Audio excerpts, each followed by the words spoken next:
Hi everyone, I'm Charlene Pemberton, and I'm excited to guide you on your financial journey. Whether you're looking to save, invest, or plan for the future, you're in the right place. Get ready for expert advice on budgeting, investment strategies, debt management, and real-life success stories that will inspire you to take control of your finances. Join me as we break down complex financial topics into easy-to-understand lessons, empowering you to navigate your financial future with confidence. Welcome to Navigating Your Finances, your trusted resource for mastering your money and achieving financial freedom.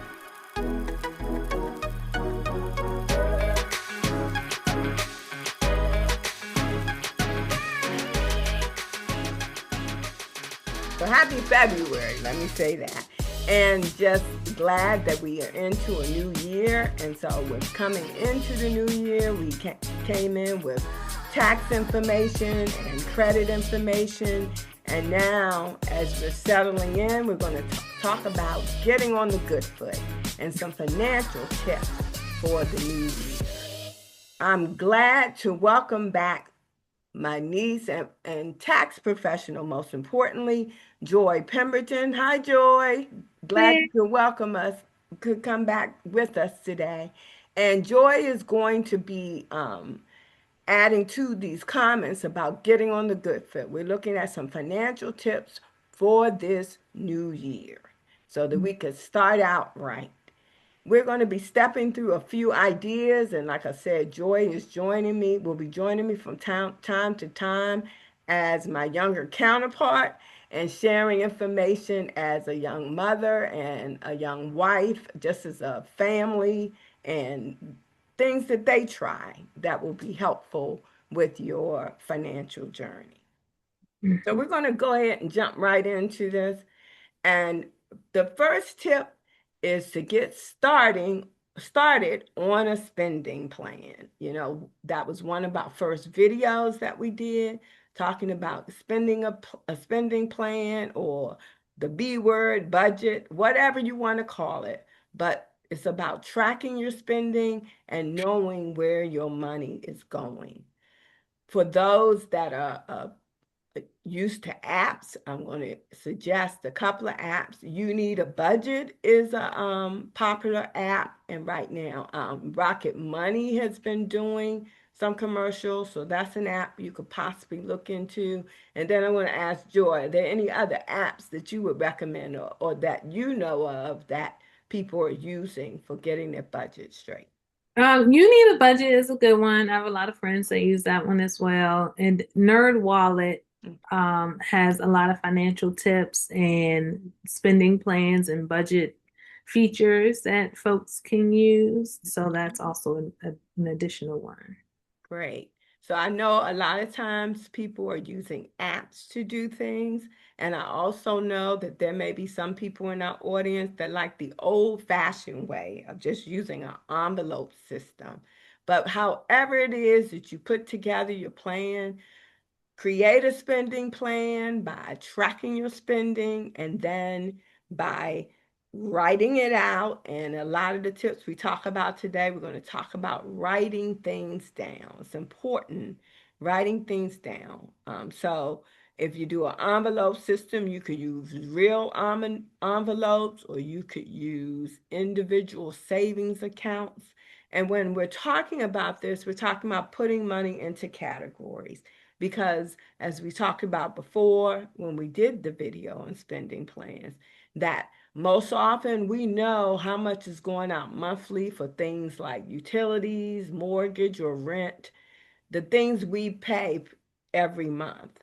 But the things that kind of get away from us that we need to track our spending on are things like when we go to Walmart and get a variety of things, or when things we purchase on Amazon, that may be clothing or toiletries or different other categories that we don't track so readily. So tracking is about getting those categories under management or getting a good idea of how you're spending in those more obscure areas like eating out, which is one of my areas, and getting a handle on your finances. So as we are in this new year, let's get a handle on our finances and especially our spending plan. Mm. Then the next thing we're going to talk about is your credit report. Getting your credit report each year. You're allowed, as we talked about in the last segment, to get a credit report from the credit bureaus each year. And when you get that report, so each year you should get a report and check it for errors, especially if you have a common name like Jones or Brown, because when the credit bureaus are collecting data, they may end up collecting someone else's data with the same last name and put it in your report. So getting your credit report each year is important for knowing that your credit report is accurate. And as I mentioned before, that's important because it affects how you're able, how much money you're able to borrow, and at what interest rate you're able to borrow money. I'm going to also defer to Joy because she has an idea with regard to her credit reports and pulling those credit reports and how she works. So. Yeah, I think a lot of people don't realize that they actually can access their credit reports for free. It's a lot of websites out there and ads and things like that that say, 19.99 or 3.99. But if you go to freeannualcreditreport.com, it actually is free. The report is free. If you want the score, then that is an extra fee. And so how my husband and I do it is that we look at the reports once every 4 months. So or every 4 months. So there's three. So it's Experian, TransUnion, and what's the other one? Vision. Oh, wow. Equifax, wasn't it? Yes, Equifax. Okay, so then we look at one in January, we looked at the next one in May, and then we look at the other one in September. So you do have all three right up front, and a lot of folks just click through and see if there's any differences between the three, but I encourage you to just use those free reports to your best advantage and just look at them and sparse it out in the year. So look at one every 4 months and then look at the other two.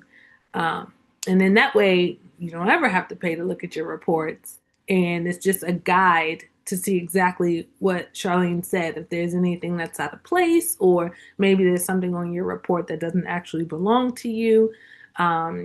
So that's how we do it. Okay. So, for example, if we pulled our first report in February, then we pull the The report next from the other bureau, say in June, and Mhm. then the third bureau in October. October. Then, okay, Yeah. and that way you're checking it quarterly, and it's better to check it more often than less often, and get Right. things corrected. Yeah, thank you, Right. thank you. Yes. So as the next thing we'll look at is the verifying of your beneficiaries, ensuring that they are up to date. This was important, and when I was in the financial industry, we used to have at least an annual review with clients on their beneficiaries for obvious reasons. Sometimes, it's sometimes people may marry again, like after they separated or divorced, and they don't change their beneficiary from their first marriage, and that can be problematic. In the event of your passing away, then whoever is the current beneficiary is going to be the ones that receive the proceeds. So it's important that we check our beneficiaries on our accounts, our banking accounts, on our insurance policies, both personal policies as well as those from work. Most of the time, the work ones, we set it and forget it. So then once, if God forbid anything should happen, but when you set it and forget it, whoever was on there when you started at the company is the person that's going to be the beneficiary, unless you take a look and change it. And we all know that sometimes when in the event of a passing away, relatives can sometimes come out of the woodwork. So that's just a precaution so that you can ensure that what it is that you're leaving is going to the people that you intend for it to go to. Any additional items on that or comments on the beneficiary? No, I actually haven't bumped into anything like that. Okay. As we as I do that with my tax clients as well, because that's very important when it comes to like gift tax and estate tax and things like that. So no, it's a very, very key point, and I think a lot of people need to do that more often. Yes. Okay. And then also review insurance policies.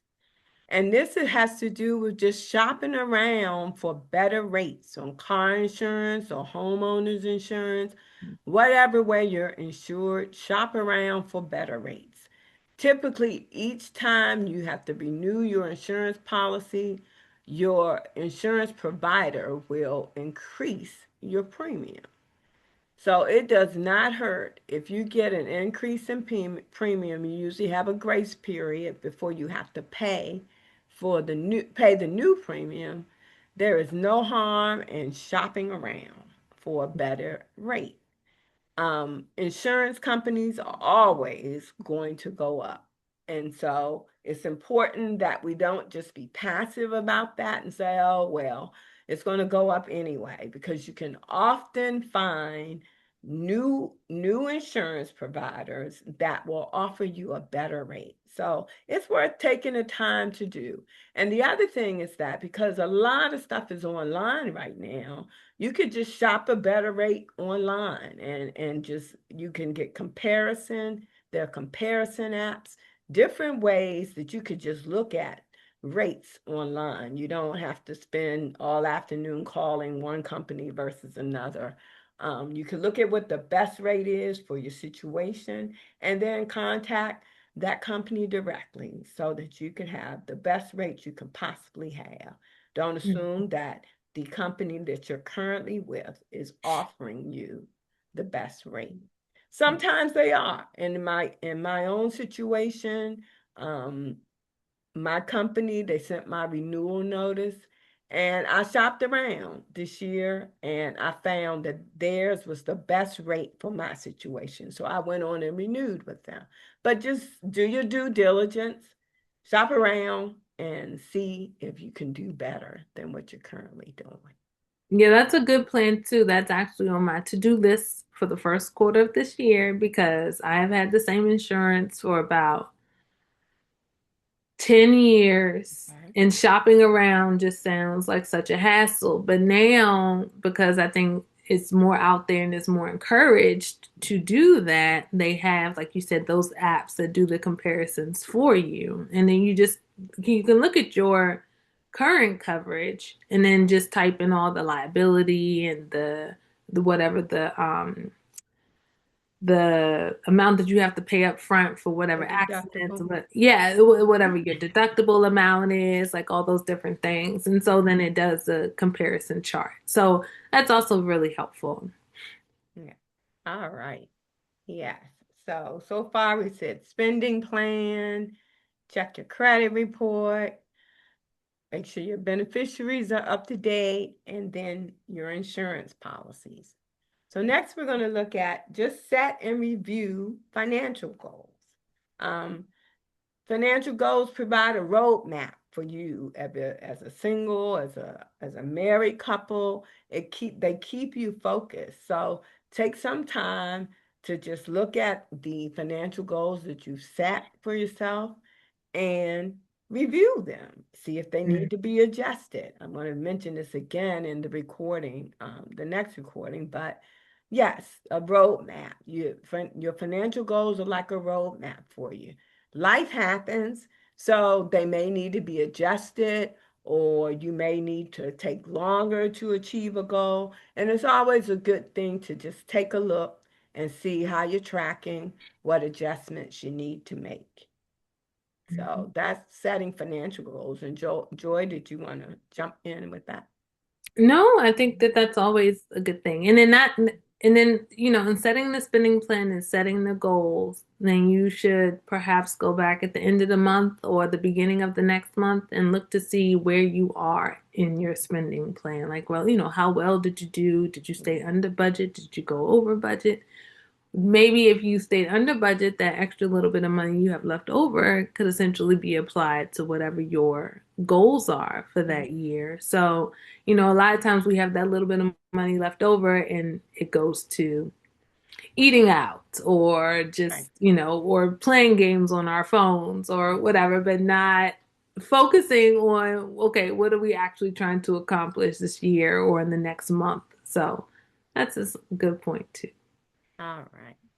Yeah. So then now we'll look at getting out of debt. Start or continue working on your debt payoff plans, right? Mhm. That's another thing we covered back when we were talking about the last video that we did on consumer credit and looking at debt payoff plans. We talked about using a plan where if you have multiple cards, to start with your lowest balance card, paying a little more than the minimum amount on it, chipping away at it. And then when you finish that card, put some money into your budget, into your spending plan, and then start on the next lowest balance card. So that's your an idea of your debt payoff. If you want more details, you can take a look at the credit, consumer credit, all things credit video that we just put out in the end of mid-January.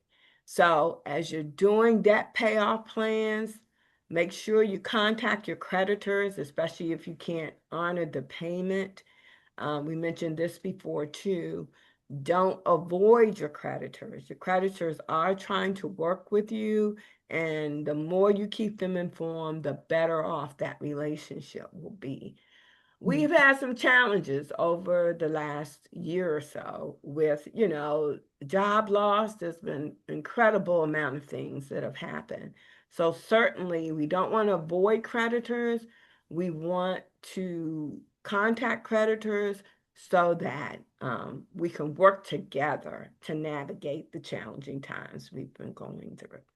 Mhm. Yeah. Yeah, and in that, Charlene, one of the other good things that I've done is on an annual basis, reach out to the creditors and say, I would like my interest rate to be reduced by whatever percent. So, usually 2% is not an unrealistic ask.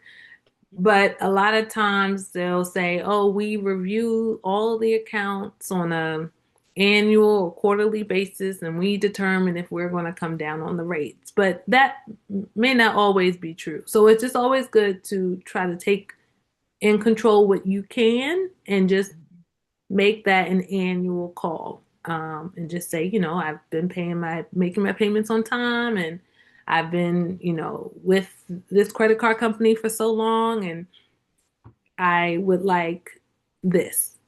Yeah. And then it doesn't hurt, And so my husband and I also do that on an annual basis. And I want to say 9 times out of 10, they do reduce our APR or our interest rate. So, Okay. Very good. Yes. As we move into the last part, the last few tips, one has to do with saving, continuing, or even starting to save. If saving is new to you or you don't feel like you can save, there are several ways that you can get started. One way is $1 a day. Whether you have $1 of change left over or you have, a dollar bill that you can set aside. One of my friends does a creative thing with her savings, and she looks at the serial number on $1, and that if that serial number has 7, which is the month of her birthday, then she saves that dollar. So there are various ways of just getting started and making it interesting and making it fun. But the bottom line is to get into a habit of saving, whether it's dollar, 50 cent, whatever, to get into a consistent habit of saving.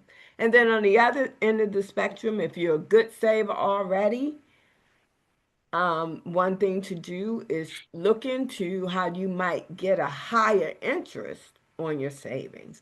If you're saving at a traditional bank, then your savings rate is definitely less than 1%.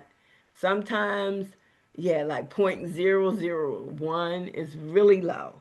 But there are all kinds of high interest savings accounts that are available to you.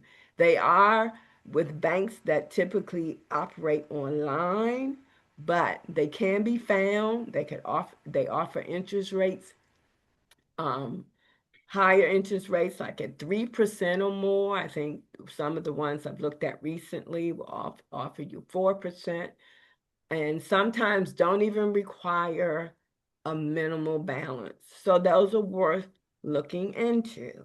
And in light of that, I'm going to bring up this one website called bankrate.com. And this you can find on bankrate.com, you can find rates, bank rates on any kind of financial thing you're looking at. They got CD rates, they got high yield savings. They'll show you the best banks that are offering those high yield savings accounts that I mentioned before. They show you the latest mortgage rates if you're trying to purchase a home or do a home equity line of credit or do a home refinance. They offer you the best credit cards for transferring balance, which I forgot to mention that we're paying off credit card debt. One other strategy is that of transferring the balance to um, a promotional rate. There are many cards that offer you 0% for a certain period of time, sometimes as much as a year. If you transfer your balance from your card that's charging you a high interest rate to a card that has a promotional offer of 0% for a year, then you can pay that card off in a year without accumulating interest on it. And Bankrate shows you cards that have those kind of promotional. So almost anything that you want to do and you want to look at rates, either rates of return or, like I said, loan rates, whatever it is, bankrate.com is a good resource for that. So that applies to both paying off debt as well as saving for the future. So you can take a look at bankrate.com. It's a wealth of information for you. Mhm. But in the area of savings, yes, please look into higher interest accounts and take advantage of them. If you're saving, please save and get the maximum amount of interest that you can out of your saving. Okay. And then we'll go ahead and move to this last thing, and that's on investing and for retirement and education. Beginning to start or continuing for investing for retirement and education. We're going to cover these in a little more detail later in the year, but in the meantime, just getting started with things through your workplace, 401k or Roth 401k, um, looking into 529 programs for education that may be offered by your state or Mhm. offered by different states. And those are just things that are good. It's a good time to look into those things. And if you're already investing, looking at what your investments are doing. And if you need to get an advisor, then consider doing that so that you can see whether you're on track with your investments are concerned. And, Mhm. yeah, and then as we conclude, I'm going to ask Joy, are there any other tips that you you can think of that would be good tips for us to do early in the year? Uh, no, I think that that's all good for the beginning Okay. of the year. Just one thing to add on in regards to retirement and the Mhm. 529 plans is as we prepare for our tax returns, those are also two areas in which there are credits or deductions on federal and state. So the federal returns have tax as a retirement savings contribution credit. So if you meet the income thresholds, you're able to get a credit for that. And then on the state side, at least 26 states right now have a deduction for 529 contributions. And it doesn't have to be one of your children, but you could maybe contribute to your niece or your nephew or your grandchild's 529. So that would still benefit you in regards to a state tax return. So both wins. Very good. So yes, we just want to wrap this segment up. We thank everyone for listening. I thank Joy for just being my counterpart on this segment. And like I said, we're only hoping that in 2026 that you get on the good foot with some these financial tips and perhaps others that you are aware of that you need to do as we continue in this new year.